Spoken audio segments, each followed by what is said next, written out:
আসসালামু আলাইকুম প্রিয় দর্শক, আপনাদের সবাইকে সাদর আমন্ত্রণ জানাচ্ছি বাংলাদেশ বিশেষ লাইভে। এই মুহূর্তে আমরা অবস্থান করছি সিলেটের টিলাগড় গোপাল টিলা যে এলাকাটি আছে সেই গোপাল টিলা এলাকায়, একদমই টিলার উপরে। এবং গত কয়েকদিন ধরে সিলেটে যে অতি বৃষ্টি হয়েছে, সেই অতি বৃষ্টির ফলে সিলেটে কি পরিমাণ ক্ষয়ক্ষতি হয়েছে সেটা আসলে আমরা আপনাদের সারাদিন ধরে আপনাদেরকে দেখানোর চেষ্টা করছিলাম।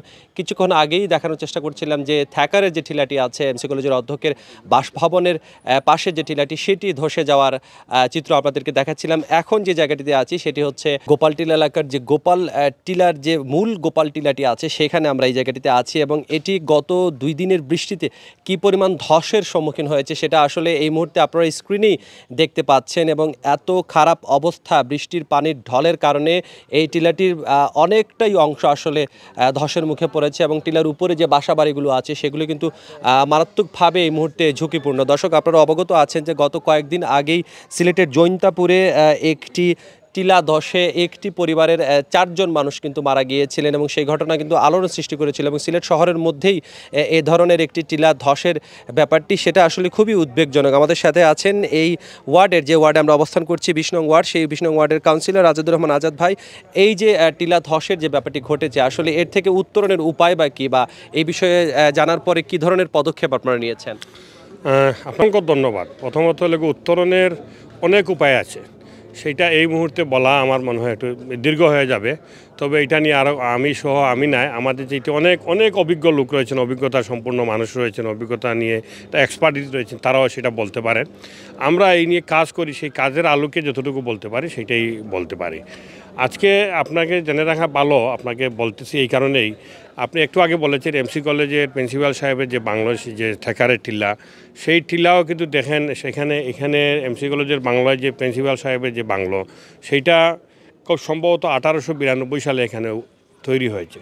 আর এখানে যেটা আমরা মন্দির যেটা বলতেছি, যে শ্রী শ্রী গোপালজির মন্দির, যেটা যে আখড়ার যে টিলার উপরে যে মন্দির, এই মন্দির এখানে প্রতিষ্ঠিত হয়েছিল 1750 সালে।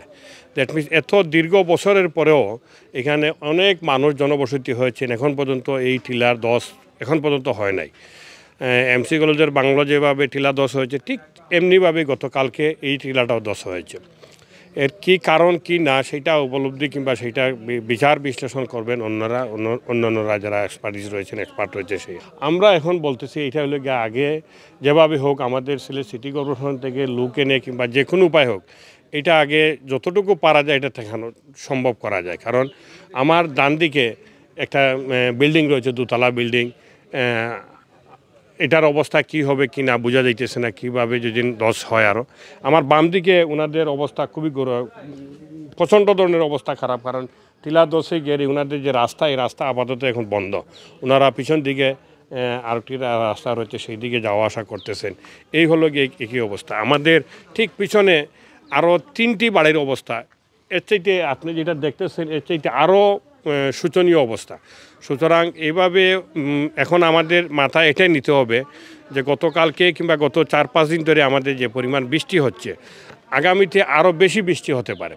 সেই বৃষ্টিকে সামনে রেখেই, এবং কি সিলেট বৃষ্টিপাত অঞ্চল আমাদের, এই বৃষ্টিপাতকে সামনে রেখে এইটা নিয়েই আমাদেরকে আগামী দিনের যে পরিস্থিতি দিয়ে আমরা মোকাবিলা করতে পারি কিংবা যেভাবে কাজ করতে পারি, যেভাবে চিন্তা চেতনা করতে হবে, সেই আলোকেই আমাদেরকে কাজ করতে হবে।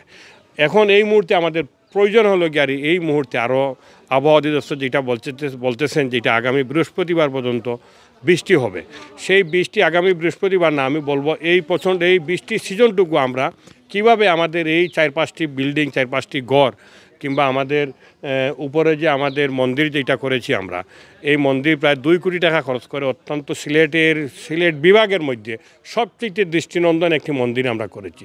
সেই মন্দিরকে কিভাবে রক্ষা করা যায়, সেই মন্দিরকে কিভাবে রক্ষণাবেক্ষণ করতে হয়, সেইটা নিয়ে সেই আলোকে কাজ করে আমরা আগামী ডিসেম্বর-জানুয়ারির ভিতরে এটা সুন্দর একটা সমাধানে নিয়ে যেতে হবে এবং সুন্দরভাবে কাজ সম্পূর্ণ করতে হবে। কারণ ডিসেম্বর-জানুয়ারির পরেই হলো গিয়ে আবার দেখবেন মার্চ-এপ্রিল পরেই জুন-জুলাইতে আবার আমাদের সিলেট মহানগরীতে কিংবা সিলেট জেলাতে বৃষ্টিপ্রবাহ শুরু হয়ে যাবে। সুতরাং এত সুন্দর এত দৃষ্টিনন্দন একটি মন্দির, সেই মন্দির দেখার জন্য আজকে সিলেটের বিভিন্ন জায়গা থেকে, বাংলাদেশের বিভিন্ন জায়গা থেকে, শুধু সনাতন ধর্মাবলম্বী নয়, আমাদের মুসলমান ধর্ম, হিন্দু ধর্ম, খ্রিস্টান ধর্ম সবাই আসেন যে যা রয়েছে এটা দেখার জন্য। সুতরাং এইটা মন্দিরটাও রক্ষণাবেক্ষণ করতে হবে এবং মন্দিরের জায়গায় যে চতুর্দিকে যে সেটা কিভাবে কি করতে হবে সেটা আমার মনে হয় আমাদের এক্সপার্টাইজ নিয়ে করতে হবে।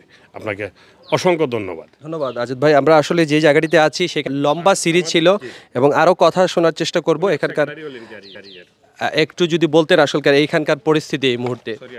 ধন্যবাদ বাংলা নিউজ। আমি গোপালজি আখড়া কমিটির সেক্রেটারি। এই আমাদের সম্মানিত কাউন্সিলর সাহেব বলেছেন যে 1750 সনে এটা প্রতিষ্ঠিত হয়েছে। আমরা 2020 সনে একটি নতুন মন্দির স্থাপন করেছি। এখনও অনেক কাজ বাকি। ইতিমধ্যে যে এইবার যে এই যে বর্ষার ইয়েতে যে ঘটনাটা হলো, এটা কিন্তু লিবারেশনের পরে এই ঘটনাটা দেখিনি আমরা। আমরা লিবারেশনের পর থেকে এখানে আছি এবং এই ধরনের ধস এই মন্দিরে, গোপালটিলা মন্দিরে হয়নি।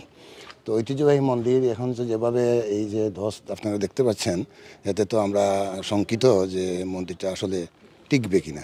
আমি আপনাদের মাধ্যমে আমাদের সম্মানিত কাউন্সিলর সাহেব সহ সিলেট সিটি কর্পোরেশনের সার্বিক সহযোগিতা এবং সাহায্য প্রার্থনা করছি। বিশেষত আমাদের এই ঐতিহ্যবাহী মন্দির রক্ষণার্থে ওনারা যদি আমাদের সাহায্য করেন তো আমরা কৃতজ্ঞ থাকবো। টিলার মূল আয়তন কতটুকু এবং এই মুহূর্তে ধসের মুখে কতটুকু পড়েছে এবং আগামীতে যদি আরো বৃষ্টি হয় তাহলে আরো কতটুকু ধসের মধ্যে পড়তে পারে বলে ধারণা করেন? আমার যতটুকু ধারণা যে উপরে শীর্ষে প্রায় 90 শতক জায়গা আছে যেখানে উপর মন্দির আছে, তার মধ্যে থেকে ধরেন অন্তত 10 ডেসিমেল জায়গা ধসে গেছে, 10 শতক। এবং আমাদের এইটা হলো বাথরুম, এটা হলো পেছন সাইডটা, বাথরুমটা পড়ে যাবে তারপরে মন্দিরটা, এবং ওই পাশটাও ধসতে পারে। এটা কিন্তু ধসলে আমাদের একদম বিরাট ক্ষতি হয়ে যাবে আর কি। দেখতে তো লাগে এটা অনেক পুরাতন দেখতে।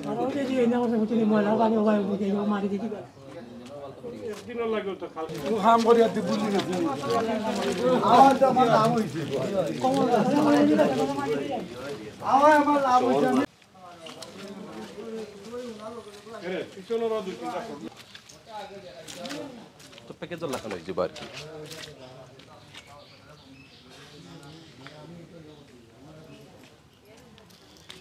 ও বিল্ডিংটা দেখাও ভাই, ছবি একটা তুলতে পারি তিনটা আবার জি